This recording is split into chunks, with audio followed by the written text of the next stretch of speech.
여러분 잘 지냈어요? 예, 반갑습니다.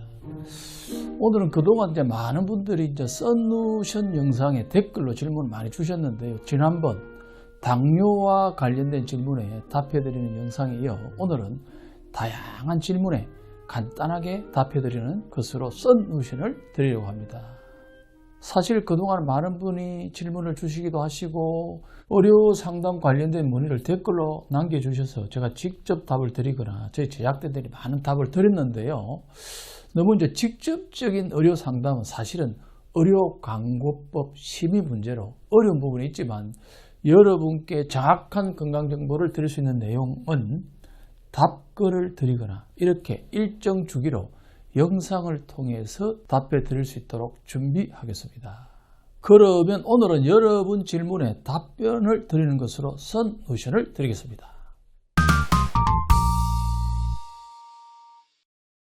그러면 본격적으로 댓글로 문의하신 내용에 대해 간단하게 말씀드리겠습니다. 신장 건강 영상에서 초록빛님이 문의하신 내용인데요. 투석하는 사람이 달걀을 먹어도 되는지에 대해 문의하셨습니다. 예, 참 궁금할 거예요. 초록빛님 같은 경우도 이런 분들이 많아요. 투석하는 분들은요, 먹는 것에 굉장히 걱정이 많은데요. 투석하시는 분들도 달걀을 2개 정도 드셔도 됩니다. 달걀은요, 노른자, 흰자 모두 단백질로 구성되어 있고요. 인이나 지질, 네시틴 성분이 많은데 특히 달걀의 단백질은 근력에 도움이 됩니다. 투석하는 분들도 인체에 힘을 주는 단백질도 필요하니까 반숙으로 드시면 더 소화 흡수에 도움이 되고요. 시중에 나와 있는 달걀 중에서 그런 분들은 자연 방사된 건강한 달걀을 드실 것을 권합니다. 다음은 눈 건강 관련 영상에서 송이꿀님이 남겨주신 질문인데요. 결명자 부추에 부작용이 없는지 주의사항이 없는지 문의하셨습니다. 예, 송이꿀님이 이제 질문하신 내용도 보면요, 음식은 잘못 먹으면 문제를 일으킬 수 있는데요. 좋은 질문인데 결명자라는 것은요, 말 그대로 눈을 밝게 해주는 씨앗이라는 그런 뜻을 담고 있거든요. 결명자는요, 부작용은 거의 없지만은 찬 성질을 가지고 있어요. 그래서 또한 특이한 냄새가 나서 결명자를 바로 드시는 것보다 약간 볶아서 사용하게 되면 맛도 좋고 향도 좋아집니다. 제일 좋은 거는 이제 조금 약효를 강화시키려면 9번 말리고 볶고 해서 사용하시면 최상의 효과를 내는데요. 결명자는요, 의서에 보면은 간의 기능을 개선하여 혈압이라든가 동맥경화에도 좋고 또 간, 좀 시원한 성질이 있어서 간에 열을 내려서 눈 건강에 최고입니다. 눈의 건강에 좋아서 안구 충혈이라든가 안구 동통, 또 햇볕을 보게 되면 눈물이 난다든가 눈이 쉬어서 햇빛을 피하는 증상이 있으면 최고로 좋고요. 그 다음에 녹내장, 야맹증, 두통이나 현운, 내지는 시력 감퇴라든가 소변 분리, 변비 개선에도 효력이 있습니다.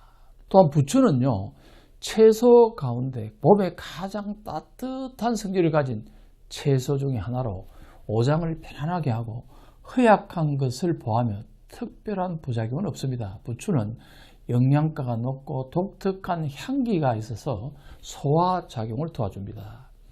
봄의 부추는요, 양기가 굉장히 뛰어나서 피로회복에 인삼보다 좋아서 봄에 나오는 처음 초벌 부추는 사이에게도 안 주고 영감한테만 몰래 준다는 말이 있을 정도로 남성들의 양기를 돋우는 데 도움을 줍니다.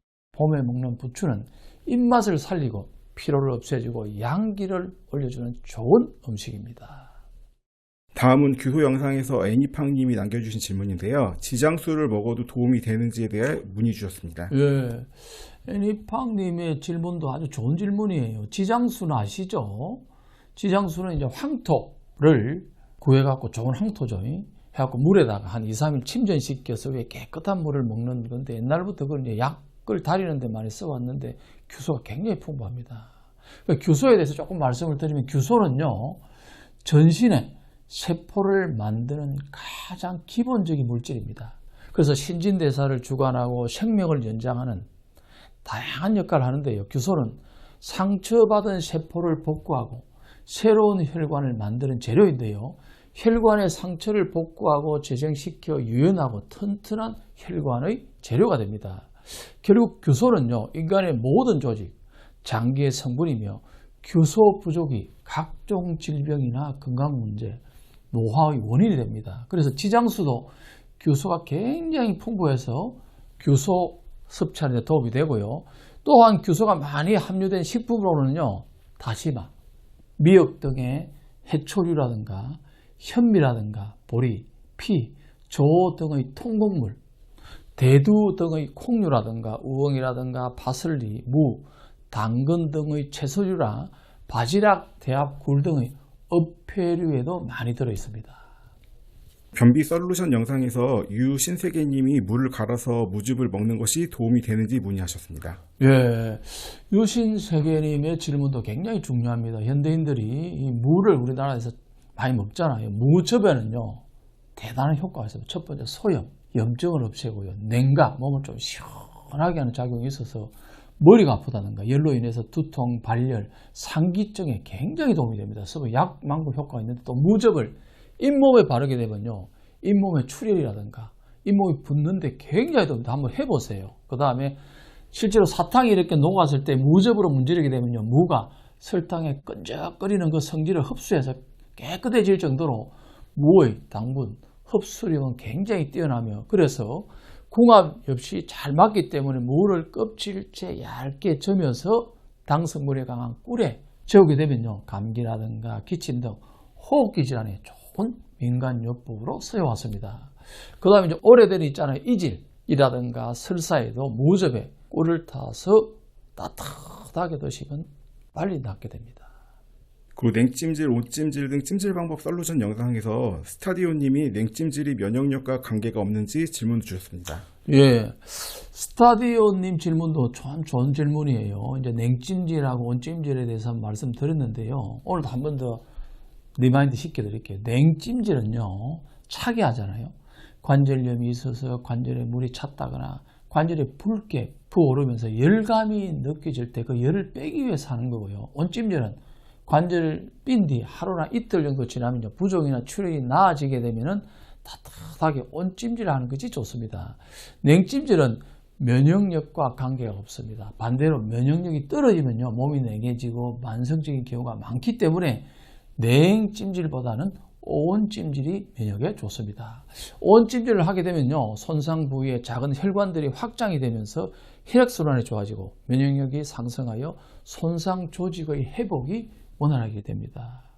온찜질을 할 때는요, 화상의 위험이 있으므로 온도를 너무 뜨겁지 않게 적정하게 맞추어서 하는 것이 좋고요. 특히 피부의 느낌이 떨어진 부위, 수술 부위라든가 당뇨병성 신경증 있는 부위 등 이런 데는요, 매우 주의해서 온찜질을 하시는 것이 좋습니다.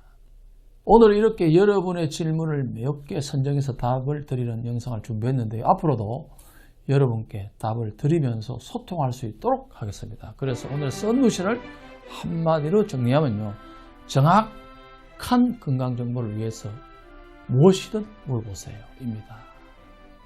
자, 오늘의 솔루션에서 알려드리는 정확한 건강 정보로 건강 잘 관리하시기 바랍니다. 구독과 좋아요, 알림 설정도 꼭 해주시고요. 사실 건강은 우리의 전부입니다. 정확한 건강 정보는 상당히 중요합니다. 건강한 모습으로 다음 시간에 꼭 만납시다.